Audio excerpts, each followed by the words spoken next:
Paul. God have mercy upon us. Kwa nini unakuanga huko Nairobi?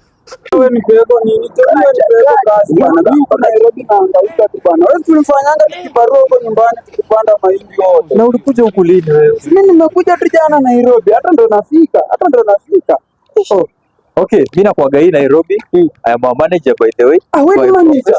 Wewe ni manager. Hii kampuni mimi ndo na manage hapo kwa hii kampuni. Nasi ni vizuri sasa.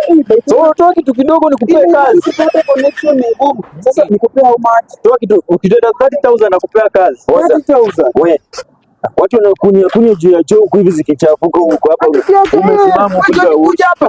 Wewe, ngoja. Kuna anakuambia ukuja hapa. hauoshi choo leo. Kwani ameweka choo na amesema ni mali kwa kampuni Nija huku. Na ngoja hapo uanze kunipata pata Nataka kuuza watu uanze kunipata pata kazi ya watu wa kuosha choo. umekuja huko Hii ni uniform. kuandika kazi hata Kwenda